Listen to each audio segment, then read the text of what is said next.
durable. C'est un nouvel événement, c'est la première cette année.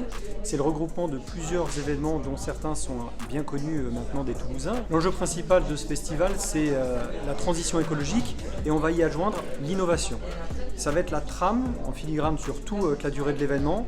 On va présenter des solutions technologiques, des solutions aussi humaines pour répondre à ces enjeux de transition.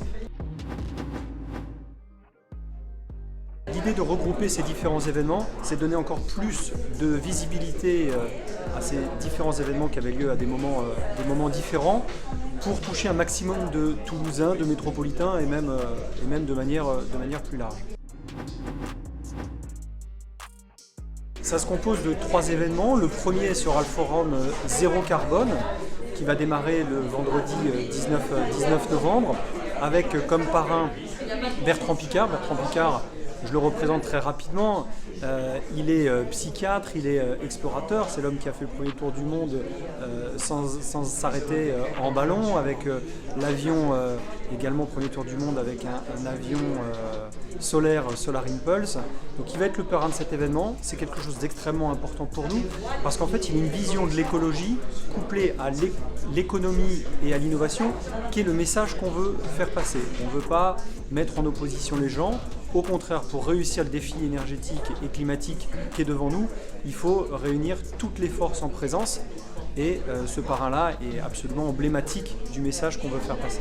Il y aura le village d'animation dont j'ai parlé qui va durer pendant 10 jours. Juste un petit zoom dessus, on aura des tables rondes, mais on aura aussi des animations pour tout le monde, pour les entreprises, pour les particuliers, pour les enfants aussi. On aura des aspects très ludiques, des courses pour essayer de ramasser un maximum de déchets. Il y aura des escape games, donc vraiment quelque chose de très diversifié pour toucher un maximum de public.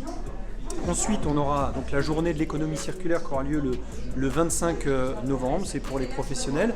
Et puis, on finira en beauté avec Futurapolis qui aura lieu sur le dernier week-end, 26 et 27, là aussi avec d'éminentes personnalités qui vont se relayer pour faire réfléchir chacun d'entre nous sur un autre monde, un monde meilleur. Alors en fait, c'est totalement naturel. Il y a une continuité et ce qu'on veut faire comme lien, c'est un lien entre tous ces sujets-là. C'est justement de ne pas opposer innovation, écologie et économie. Et Futurapolis s'inscrit dans cette logique. C'est un partenaire de longue date, hein, c'est la 10e année. On a des retours qui ont toujours été très positifs sur cet événement. Bien évidemment, on veut le reconduire et surtout, comme je le disais, on veut lui donner encore plus de visibilité. Donc, tout le monde va avoir 7 jours pour se préparer pendant le festival, pour se préparer au meilleur Futurapolis.